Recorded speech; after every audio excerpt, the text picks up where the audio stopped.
বন্ধ কারখানা চালু করতে বৈঠক করেছেন প্রধানমন্ত্রী তারেক রহমান।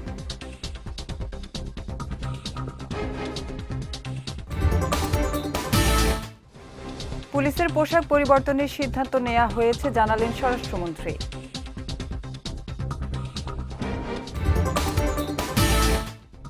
এবং 4-5 দিনের মধ্যে নিয়ন্ত্রণে আসবে হামের সংক্রমণ বললেন স্বাস্থ্যমন্ত্রী।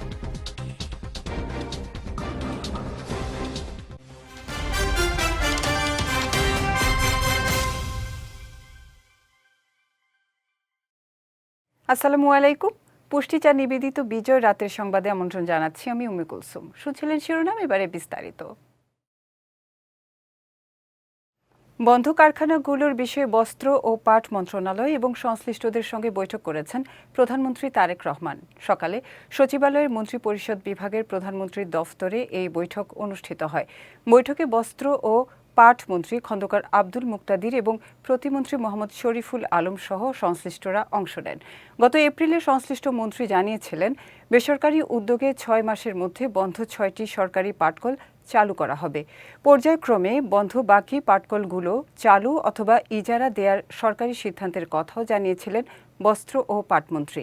এতে করে একদিকে যেমন বিনিয়োগ বাড়বে, তেমনি রফতানি ও কর্মসংস্থান বৃদ্ধি পাবে বলে প্রত্যাশা সরকারের।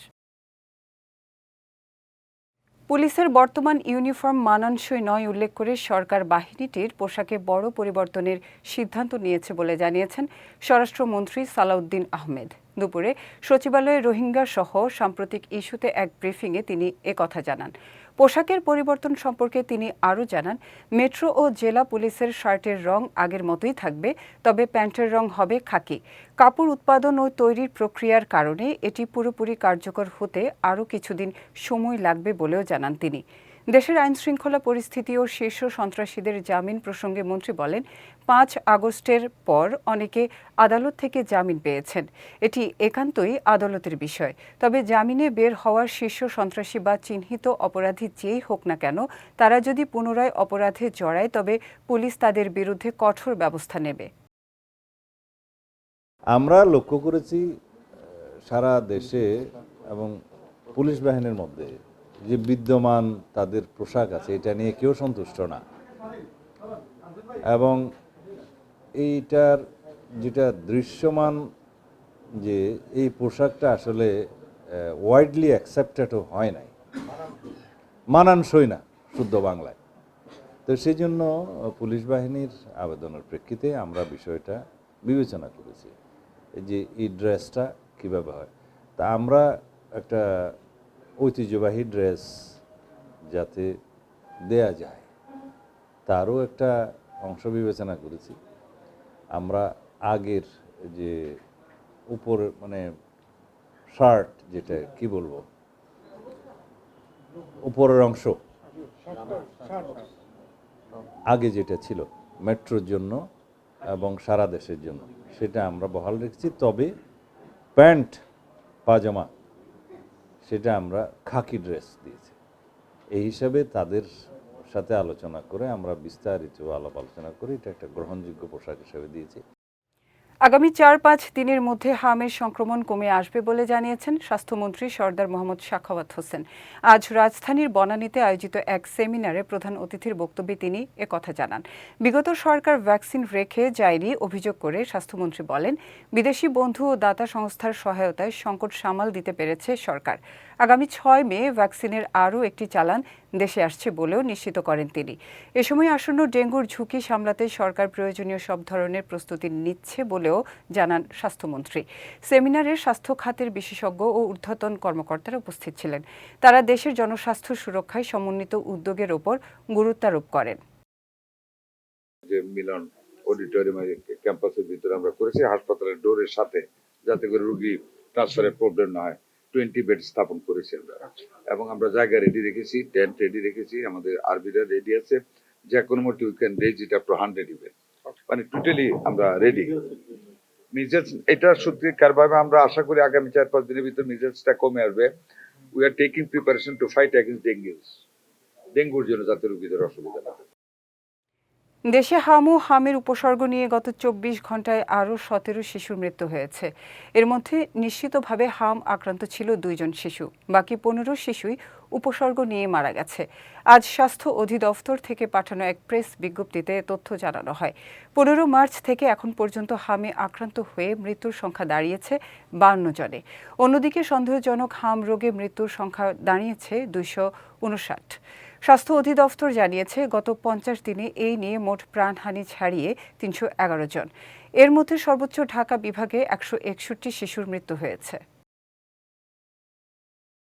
গণতন্ত্রকে প্রাতিষ্ঠানিক রূপ দিতে এবং সংসদকে প্রাণবন্ত করতে নতুন নারী সংসদ সদস্যরা কাজ করবেন বলে মন্তব্য করেছেন বিএনপি মহাসচিব মির্জা ফখরুল ইসলাম আলমগীর।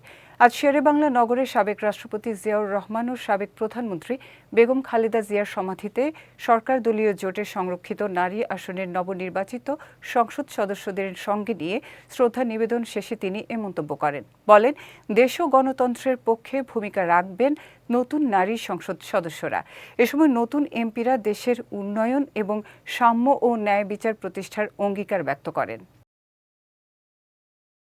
নারী সদস্যরা এখানে শপথ গ্রহণ করেছেন যে তারা বাংলাদেশে গণতন্ত্রকে প্রাতিষ্ঠানিক রূপ দিতে, জাতীয় সংসদকে কার্যকরী করার ক্ষেত্রে এবং জাতীয় সংসদকে সত্যিকার অর্থেই সকল কর্মকাণ্ডের কেন্দ্রবিন্দু পরিণত করতে তারা তাদের ভূমিকা রাখবেন। বন্যায় ক্ষতিগ্রস্ত হাওর অঞ্চলের কৃষকদের ৭,৫০০ টাকা করে সহায়তা দেয়া হবে বলে জানিয়েছেন কৃষি মন্ত্রী মোহাম্মদ আমিন উর রশিদ। তিনি বলেছেন, ক্ষতিগ্রস্ত কৃষকদের তালিকা তৈরি হচ্ছে। ক্ষতির পরিমাণ বিবেচনায় ৭,৫০০ টাকা থেকে শুরু করে আরও বেশি আর্থিক সহায়তা দেয়া হবে। আগামী ৩ মাস এই সহায়তা কার্যক্রম চলবে। সকালে রাজধানীর ওসমানী স্মৃতি মিলনায়তনে ডিসি সম্মেলনের দ্বিতীয় দিনের তৃতীয় অধিবেশন শেষে সাংবাদিকদের কৃষিমন্ত্রী এ তথ্য জানান। সম্মেলনে আসন্ন কোরবানি উপলক্ষে পশুর বাজারে সরবরাহ নিয়েও বিস্তারিত আলোচনা করা হয়। কৃষিমন্ত্রী আশ্বস্ত করে বলেন, দেশে কোরবানির পশুর কোনো ঘাটতি নেই। হাওর এলাকাতে যে সমস্ত কৃষকেরা ক্ষতিগ্রস্ত হয়েছে তাদের জন্য আমরা এরই মধ্যে প্রধানমন্ত্রী ত্রাণ তহবিল এবং অন্য তহবিল থেকে, দুর্যোগ ব্যবস্থাপনা তহবিল থেকে আমরা একটা অ্যামাউন্ট অফ মানি আমরা ওটা লিস্ট করা হচ্ছে। ৭,৫০০ টাকা থেকে আস্তে আস্তে আমরা বাড়াবো, উপরের দিকে যাব এবং এটা কন্টিনিউ করবে। আমরা আশা করছি আগামী ৩ মাস আমরা কন্টিনিউ করব, পরের ফসলটা ঘরে উঠানো পর্যন্ত। গরু বাজারের আদার্স সবকিছু আমি আপনাদেরকে কালকে বলেছি, গরু উদ্বৃত্ত না, তবে গরুর শর্ট পড়ারও কোনো সম্ভাবনা নেই। এবার পুষ্টি চিনি গুঁড়া চাল নিবেদিত জেলা সংবাদ।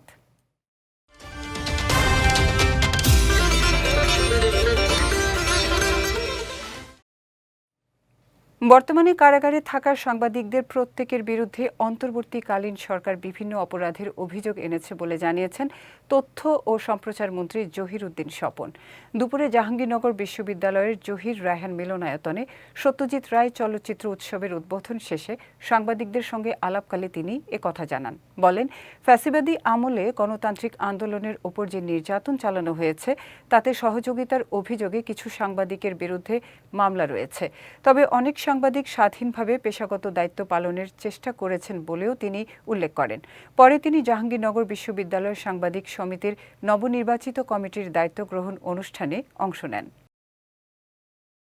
মূলত ফ্যাসিবাদী আমলে যে গণতান্ত্রিক সংগ্রামের উপরে অত্যাচার নির্যাতন হয়েছে তাকে সহযোগিতা করার অভিযোগও কোনো কোনো সাংবাদিকের বিরুদ্ধে আছে। আবার অনেক সাংবাদিকরা স্বাধীনভাবে সাংবাদিকতা করতে চেষ্টা করেছেন।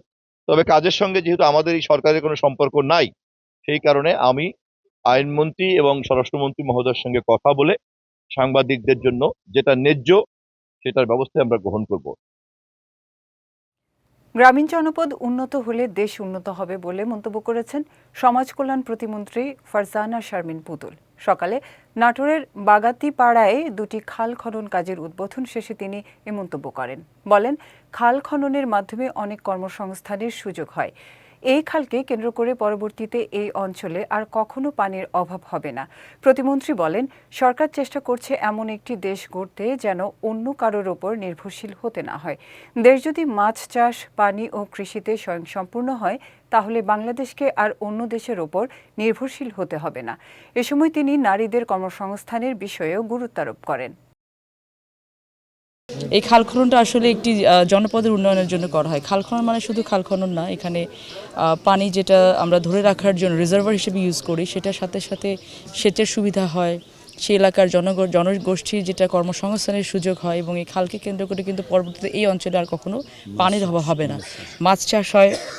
তো আমরা চেষ্টা করছি যে গ্রামীণ জনপদকে উন্নয়ন করার জন্য, যদি সেটা উন্নত হয় তাহলে দেশ উন্নত হবে ইনশাল্লাহ। সেই প্রেক্ষাপটে আমরা এগিয়ে যাচ্ছি। দেশের সকলের সহযোগিতা প্রয়োজন, যেন আমরা সবাই মিলে দেশটাকে নিজের দেশ বলে গড়তে পারি, অন্য কারোর উপর আমাদের যেন নির্ভরশীল হয়ে রাখতে না হয়। মাছ চাষে মাছের স্বয়ংসম্পূর্ণ হয়, পানিতে স্বয়ংসম্পূর্ণ হয়, কৃষিতে স্বয়ংসম্পূর্ণ হয়, তাহলে তো আমাদের কারোর দিকে তাকিয়ে থাকতে হবে না। ময়মনসিংহের মুক্তাগাছায় ট্রাকের সঙ্গে সিএনজি চালিত অটোরিকশার মুখোমুখি সংঘর্ষে নারীসহ 4 জন নিহত হয়েছেন। এ ঘটনায় আহত হয়েছেন আরও 4 জন। দুপুরে উপজেলার মনতলা সত্রাশিয়া সমিতিঘর এলাকায় এ দুর্ঘটনা ঘটে। মুক্তাগাছা থানার ওসি কামরুল ইসলাম জানান, দুপুরে জামালপুরের নান্দিনা থেকে ছেড়ে আসা ময়মনসিংহগামী একটি সিএনজি চালিত অটোরিকশার সঙ্গে বিপরীতগামী একটি বালুবাহী ট্রাকের মুখোমুখি সংঘর্ষ ঘটে। এতে ঘটনাস্থলে 3 জন নিহত হন এবং হাসপাতালে নেয়ার পথে মারা যান আরও 1 জন। এ ঘটনায় আহত 4 জনকে ময়মনসিংহ মেডিকেল কলেজ হাসপাতালে ভর্তি করানো হয়েছে। দুর্ঘটনার পর যান চলাচল বন্ধ হয়ে গেলে পুলিশ গিয়ে পরিস্থিতি স্বাভাবিক করে। এবার পুষ্টি নিবেদিত আন্তর্জাতিক প্রসঙ্গ।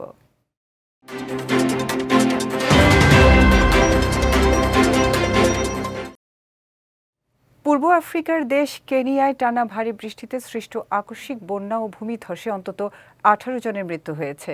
আজ বিষয়টি নিশ্চিত করে দেশটির পুলিশ জানায়, থারাকা নিথি, এলগেও, মারাকওয়েট এবং কিয়াম্বু কাউন্টিতে ভূমিধসের ঘটনা ঘটেছে।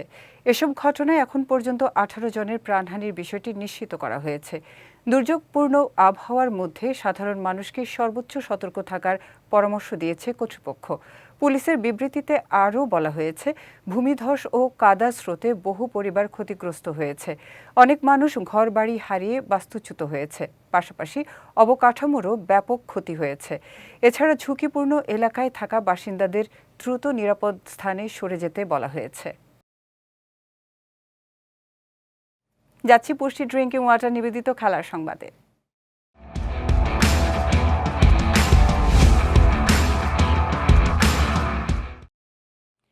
আঙুলের চোটে মাঠের বাইরে থাকা ইংল্যান্ডের wicket keeper batter Phil Salt IPL ছেড়ে দেশে ফিরে গেছেন। রয়্যাল চ্যালেঞ্জার্স বেঙ্গালুরুর এই ওপেনারকে আঙুলের স্ক্যান করাতে ইংল্যান্ডে পাঠানো হয়েছে। আজ বিষয়টি নিশ্চিত করে ক্রিকেট ভিত্তিক ওয়েবসাইট ESPN ক্রিক ইনফো জানিয়েছে, England and Wales cricket board ECBর অনুরোধেই দেশে ফিরেছেন সল্ট। কেন্দ্রীয় চুক্তিতে থাকায় তার চোটের বিষয়টি গুরুত্ব সহকারে পর্যবেক্ষণ করছে বোর্ড।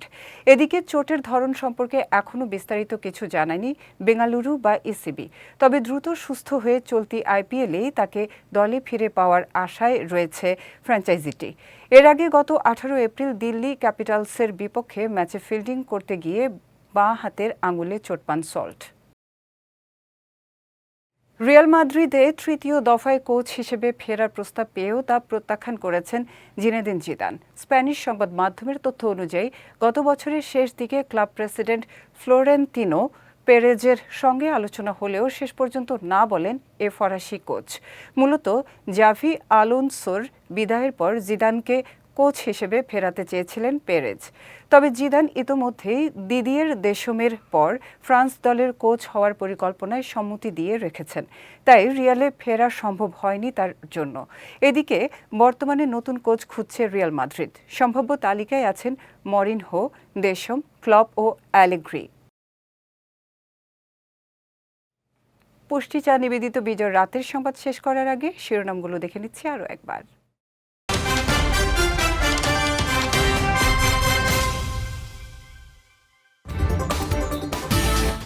বন্ধ কারখানা চালু করতে বৈঠক করেছেন প্রধানমন্ত্রী তারেক রহমান।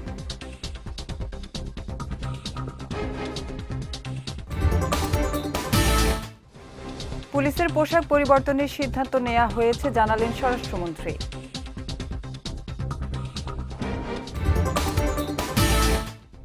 এবং 4-5 দিনের মধ্যে নিয়ন্ত্রণে আসবে হামের সংক্রমণ বললেন স্বাস্থ্যমন্ত্রী।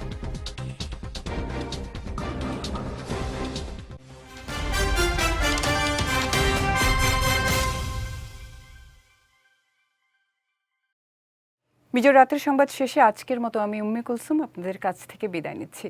আগামীকালে একই সময়ে নতুন সব খবর দেখতে চোখ রাখুন বিজয় টিভিতে। এছাড়াও আজকের বিজয় রাতের সংবাদের ভিডিও দেখতে পারেন আমাদের ইউটিউব এবং ফেসবুক পেজে। আমাদের ইউটিউব হলো youtube.com/bijytvofficial এবং আমাদের ফেসবুক পেজ হলো facebook.com/bijytvlimited। এতক্ষণ সঙ্গে থাকার জন্য ধন্যবাদ সবাইকে।